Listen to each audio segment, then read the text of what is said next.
Directions టాపిక్లో distance based క్వశ్చన్స్కి mistakes చేస్తూ ఉంటారు. ఇక్కడ చూడండి, a person walks 5 kilometres north.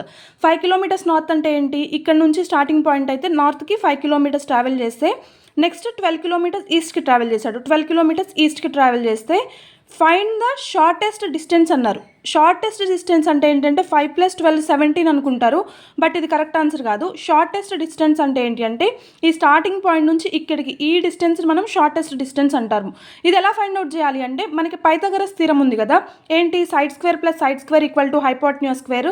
ఇదేంటి రెక్టాంగులర్ ట్రయాంగిల్ అయినా రెక్టాంగులర్ ట్రయాంగిల్కి ఇది అప్లై అవుతుంది. ఇక్కడ చూడండి, side square plus side square అంటే 5 square plus 12 square equal to hypotenuse square. 5 square plus 12 square అంటే ఎంత? 25 plus 144 equal to hypotenuse square. √169 equal to hypotenuse square అంటే 13 కిలోమీటర్స్ అనేది షార్టెస్ట్ డిస్టెన్స్ అవుతుంది. ఇక్కడ చూడండి, సేమ్ ఇలానే a person walks 3 kilometres west, 4 kilometres south.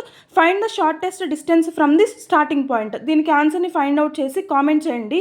ఇదేది డయాగ్రామ్ యూస్ చేయకుండా సింపుల్ ట్రిక్ ఎలా చేయాలో చెప్తాను చూడండి. ఇక్కడ చూడండి, మనకి వెస్ట్ సౌత్ ఈ రెండు యాంగిల్స్ కూడా ఎట్లుంటాయి? ఇది వెస్ట్ అయితే ఇది సౌత్ అవుతుంది, అంటే ఇది 90 డిగ్రీస్కి టర్న్ అవుతుంది. ఇలా ఇచ్చినప్పుడు మనకి డైరెక్ట్గా ఈ డయాగ్రామ్ ఏమి యూస్ చేయకుండా డైరెక్ట్గా ఆన్సర్ వేసేయచ్చు. 3 స్క్వేర్ అంటే 9 ప్లస్ 4 స్క్వేర్ అంటే 16. 9 + 16 అంటే ఎంత? 25. 25 అంటే ఎంత? √25 అంటే 5 కిలోమీటర్స్ అనేది మన ఆన్సర్ అవుతుంది.